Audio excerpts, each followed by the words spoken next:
Perek Yudbet, qui se trouve à la page 32, l'Ikut Amarim Tanya.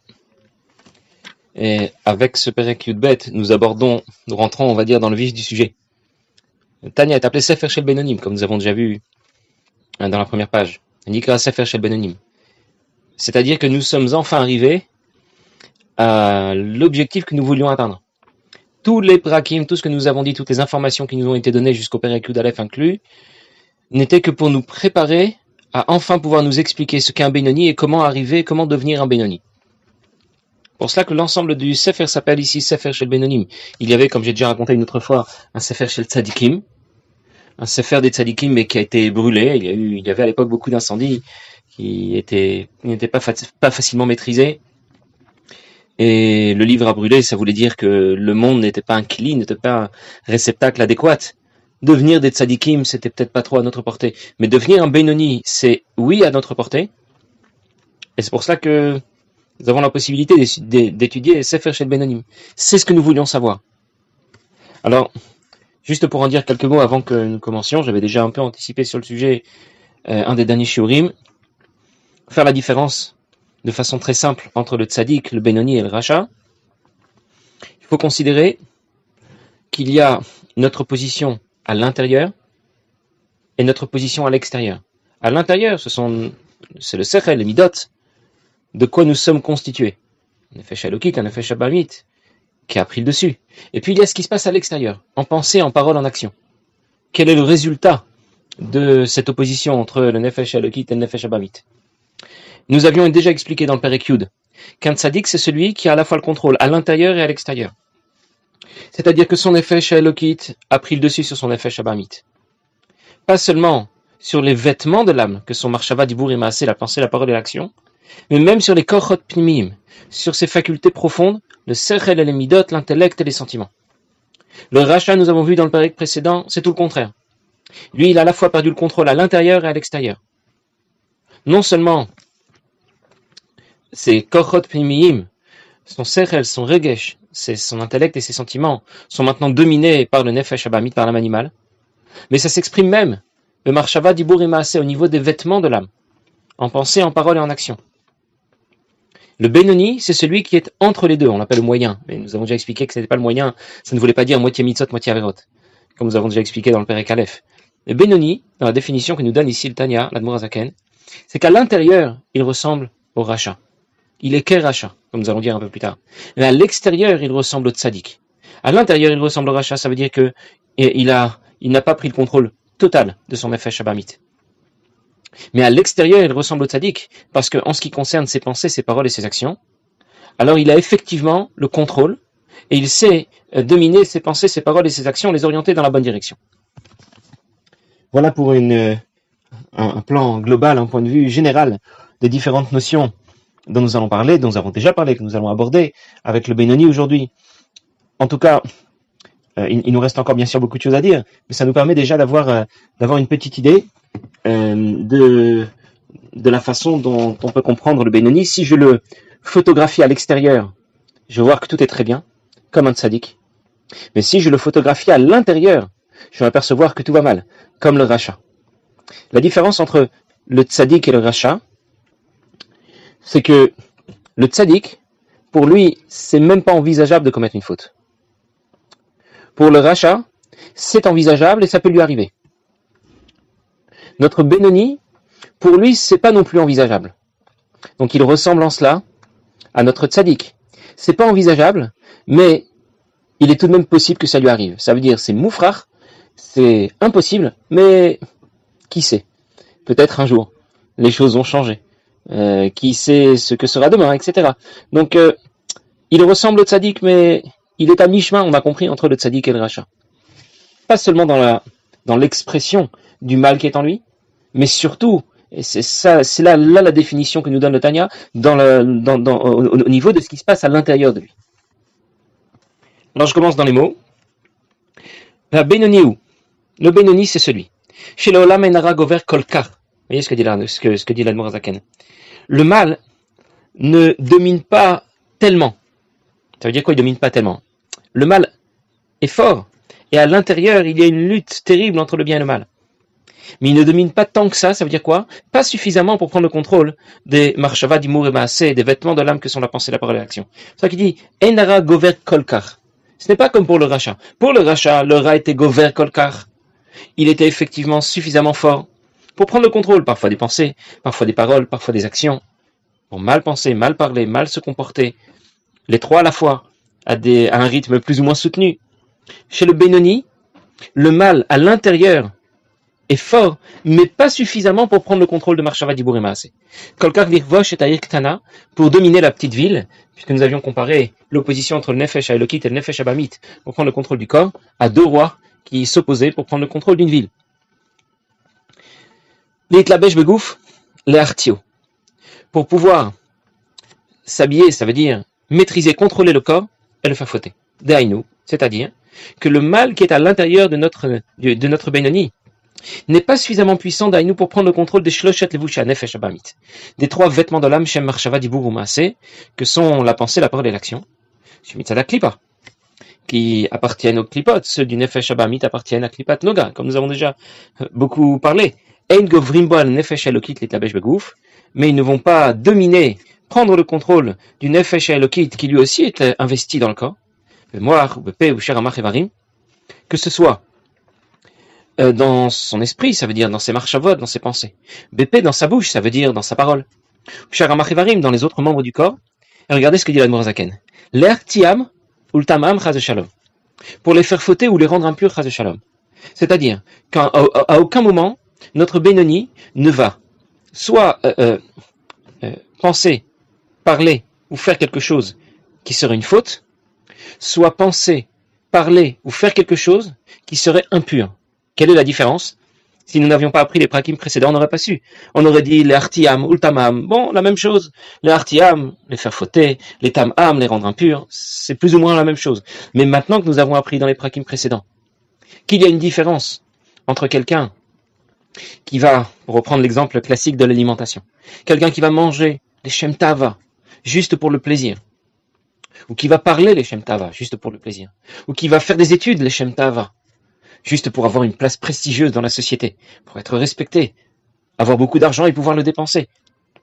Eh bien, même si c'est permis, en soi ce n'est pas une avéra, mais il a sombré du côté des klipotes, du côté de la touma, et c'est ce que veut dire ici la Nourazaken lorsqu'il s'agit de les tam-am. Maintenant, s'il s'agissait d'un aliment interdit, ou d'une parole qu'il n'avait pas le droit de prononcer, alors c'est une vraie faute. Et là, c'est l'artiam. Alors, notre Benoni ne va flancher à aucun moment. Ni le artiam, ni le tamam. Bien sûr, il ne fera pas de averot, mais même basculer du côté des klipotes, du côté impur, du côté opposé à l'akdusha. Parce qu'il a utilisé ce qui appartient à klipat noga, les shem tava, juste pour le plaisir, eh bien ça non plus ne le concernera pas. Il ne sera pas affecté par ce genre de choses. Les trois vêtements de l'âme, même les vadamit, lapshim et gouf, eux seuls prennent le contrôle des membres du corps. Shem marshava dibur u'maaseh shel tarieg mitzvot Torah, c'est-à-dire des 613 mitzvot de la Torah. Velo avar avera miyama velo yavar leolam.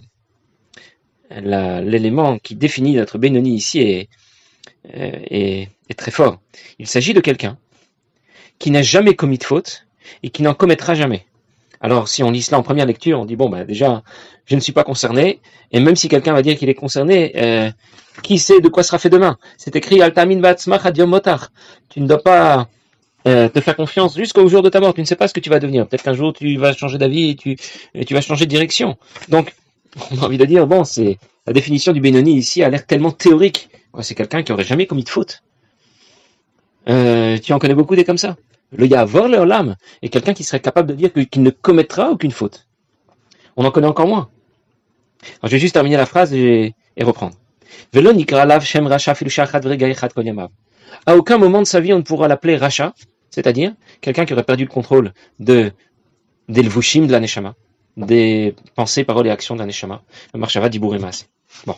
Alors, je vais reprendre. Que veut dire l'Admor Zaken lorsqu'il dit que notre Benoni, c'est quelqu'un qui n'a jamais commis de faute et qui n'en commettra jamais? Ça peut être quelqu'un qui a effectivement commis des fautes. C'est pas impossible. Et ça peut être quelqu'un qui n'en commettra jamais. Pardon, je vais reprendre. Ça peut être quelqu'un qui va en commettre. Et pourtant, au jour d'aujourd'hui, on va l'appeler un Benoni. Ça veut dire que notre Benoni, c'est quelqu'un qui se définit au moment présent. Dans quel état d'esprit tu te trouves? Je vais vous donner un exemple. Imaginez, c'est l'exemple que j'avais déjà donné, mais que je vais développer différemment. Imaginez quelqu'un qui, par grande tempête, le drapeau noir est levé et les secouristes interdisent d'aller se jeter à la mer pour nager. Et lui, notre personnage est très sûr de lui, c'est un très bon nageur. Il dit, moi, même par tempête, même par drapeau noir, je sais nager comme il faut. Et il se lance dans l'eau. Et puis très vite, il perd le contrôle. Au début, ça se passe très bien. Il apprécie vraiment de pouvoir nager et il en profite, mais à un moment, il perd le contrôle. Heureusement, un des secouristes l'a vu, il part pour le sauver. Il était pas loin d'y passer. Et finalement, il a été sauvé. Il a passé quelques jours, quelques semaines à l'hôpital. Il lui est arrivé ce qui lui est arrivé, peu importe. Ce qui est sûr, c'est que lorsqu'il va se rétablir et qu'il va quitter l'hôpital, il aura pris la décision ferme et définitive, plus jamais ça. Lui, il a vraiment regretté. Il est sûr, certain. D'abord, il se dit, ah, vraiment, ce que j'ai fait, c'était vraiment pas raisonnable. Et à part ça, il se dit, mais non seulement je regrette profondément ce que j'ai fait, mais à l'avenir, même pas en rêve, je ne peux même pas imaginer une autre fois recommencer la même bêtise. C'est vrai qu'au moment où il sort de l'hôpital, il est sûr de lui. Mais qui sait ce qui se passera dans quelques années? Peut-être que dans quelques années, quelques mois ou quelques heures, je ne sais pas. Mais qui sait ce qui se passera quelques temps plus tard? Il va oublier ce qui lui est arrivé. Il va peut-être penser que s'il a perdu le contrôle, c'est parce qu'il n'était pas très en forme, etc. Et il va penser que peut-être une autre fois, c'est peut-être pas tout à fait aberrant de se jeter à l'eau quand le drapeau noir est levé. Donc au moment où il y réfléchit, à la sortie de l'hôpital, on va dire que c'est un Benoni. Pour lui, faire ce genre de choses, même pas en rêve, ni au passé ni à l'avenir. C'est l'état d'esprit dans lequel il est, c'est sa situation présente. Mais qui sait? Peut-être que le temps fera son travail et que les choses vont peut-être changer. Voilà ce qu'est un Benoni. Un Benoni, c'est quelqu'un qui regrette profondément. Il a peut-être fait des fautes auparavant. Il en fera peut-être plus tard. Mais dans la situation présente, il se dit, c'est vraiment plus possible. Je regrette profondément d'avoir fait les fautes que j'ai fait et je prends la décision de ne plus jamais recommencer. Alors, encore une fois, vous allez me dire, bon, c'est très bien, mais c'est encore une fois très théorique. On n'en connaît pas beaucoup des gens comme ça. En réalité, chacun de nous, pour certaines mitzvot, nous sommes des tzadikim. Pour d'autres, nous sommes des benonim.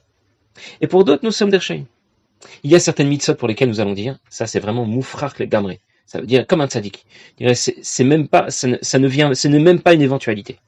Pour un, ça va être de se marier avec une goya. Pour l'autre, ça va être de manger pas kasher. Pour un autre, ça va être encore de manger Yom Kippour. Pour cette mitzvah, il est à la darga, il est au niveau du tzadik. Et puis il y a des mitzvot pour lesquelles nous sommes des benonim. Benonim, ça veut dire c'est moufrach. C'est même pas en rêve, mais qui sait? Peut-être que, pour l'instant, j'envisage même pas ce genre de faute. Je peux même pas imaginer, je regrette profondément si jamais je l'avais fait. Et je peux même pas imaginer la refaire, mais c'est pas moufrach les gamrés. C'est pas complètement aberrant et impossible pour moi. Et puis il y a certaines fautes pour lesquelles nous sommes des rechaim. Ça veut dire quoi? C'est vraiment pas moufrach les gamrés. J'essaye de me battre, mais je sais que le mal revient. Et je sais que régulièrement, je vais avoir à me battre et que je vais perdre des batailles. Parfois, je vais en gagner, mais je sais que ça va se reproduire. Notre but, notre objectif, c'est de gagner des territoires. Qu'il y ait de plus en plus de mitzvot pour lesquels nous allons être considérés non pas comme des rechaim, mais au moins comme des benonim, des tzadikim. Voilà. Pourquoi pas? Ça peut être en ligne de mire. Comme je dis toujours, si on vise la lune, on finira bien par dépasser les nuages. Donc, au moins, t'es tzadik, t'es racha. Ça veut dire, je peux essayer d'aspirer à devenir un tzaddik. Et que pour davantage de mitzvot, encore une mitzvah et encore une mitzvah, je vais, à défaut d'être un tzaddik, que pour moi ça va être complètement moufrach, ça va être complètement aberrant et impossible. Au moins que ce soit aberrant et impossible, comme pour notre Benoni. Un jour, le Rav Yosef Denberg raconte que lorsqu'il avait l'âge de 12 ans, c'était un enfant, et il arrivait que régulièrement le Rav Nissan Emanov de Brunois voyageait à Montréal, et il était invité chez ses parents. Lui était un petit enfant. Et à tour de rôle, c'est-à-dire chaque fois que le Rav Nissan Emanov venait, eh bien, c'est l'un des enfants qui avait l'opportunité, qui avait la chance, on va dire, de pouvoir partager la chambre avec ce grand mashpia, le Rav Nissan Emanov. Et il raconte que lorsque c'était son tour, et il a donc eu l'occasion de lui parler ouvertement, il lui a posé une question, c'était une question d'enfant, mais voilà, un enfant à 2 ans qui pose déjà cette question, c'est déjà très bien. Et il lui a dit, est-ce que vraiment à notre époque, il demande à Rav Nissan et Manav, vraiment à notre époque, on peut être un Benoni? On peut vraiment arriver à cela? Est-ce que c'est pas trop théorique tout ça? Vraiment avoir le contrôle de nos pensées, de nos paroles, nos actions? Imaginer que l'on ait pu faire une faute, c'est même pas imaginable. Imaginer que l'on puisse en refaire une autre fois, non plus. Alors, Rav Nissan lui a posé une question, il lui a dit, est-ce que tu penses que pendant 1 minute, tu peux te retenir et ne pas faire quelque chose de mal? 1 minute. Alors, le petit Yosef a répondu, oui, bien sûr, 1 minute, je suis capable de me retenir. Et Rav Nissan lui a demandé, et est-ce que tu serais capable de ne pas dire quelque chose de mal pendant 1 minute? Il a dit, oui, aussi, ça je pense que je serais capable. Et il lui a dit ensuite, est-ce que tu penses que tu serais capable de ne pas penser à quelque chose de mal pendant 1 minute? Et il lui a répondu encore une fois, oui, bien sûr, je pense que je serais capable. Alors, il lui a dit Rav Nissan, finalement, qu'est-ce que c'est la vie? 1 minute, encore 1 minute, et encore 1 minute. Tu vois donc bien que c'est tout à fait possible. Notre objectif sera donc de prendre le contrôle, un contrôle qui sera à chaque fois plus puissant, à la fois dans le temps, à la fois dans les territoires de notre personnalité, nos pensées, nos paroles, nos actions, dans les différentes mitzvot qui nous concernent. En d'autres mots, le Benoni, c'est quelqu'un qui, à l'extérieur, ne semble pas lutter contre le mal qui est en lui, parce que ce mal ne s'exprime jamais, mais à l'intérieur, il y a une lutte profonde entre le bien et le mal. Le mal est toujours là, et il essaye d'attaquer, il essaye de prendre le contrôle, mais jamais il ne réussit. Alors, une fois l'Admour Azaken a expliqué qu'il y avait 500 niveaux différents de Bénonim. Pourquoi? Parce qu'il y a le Bénoni chez qui la guerre profonde intérieure dont nous parlons se répète toutes les minutes. Il y a le Bénoni chez qui cette guerre intérieure ne se répète que toutes les heures, tous les jours, toutes les semaines, une fois par an. Et donc, on comprend tout de suite que, en fonction du rythme et de la violence de cette guerre intérieure qu'il y a en lui, eh bien, il sera un Bénoni de première catégorie, de dernière catégorie. Nous allons en reparler un peu plus tard. Mais cela veut dire qu'il n'y a pas, le Bénoni ne désigne pas seulement un seul niveau, une seule situation dans notre personnalité. Ça se décline ensuite de différentes façons en fonction de la violence du combat qui est mené à l'intérieur. Mais quelle que soit la violence et le rythme de ces combats, jamais le mal qui essaye de prendre le dessus ne prendra le contrôle, ni de ses pensées, ni de ses paroles, ni de ses actions. Alors, bien sûr, nous venons d'aborder le sujet, nous devons encore expliquer davantage ce qu'est un Bénoni, et les prakim qui vont suivre, surtout, vont nous expliquer comment y arriver. Mais il fallait déjà définir notre objectif. Voilà quel est notre objectif, voilà dans quelle direction nous voulons aller. Et si déjà le chemin est tracé, et la direction nous est donnée, eh bien, on a de bonnes chances d'arriver à destination. C'est pour cette raison qu'il était tellement important de définir avec précision ce qu'était un Bénoni. Bien, nous verrons ça la prochaine fois, Bezrat Hashem. Passez une bonne journée.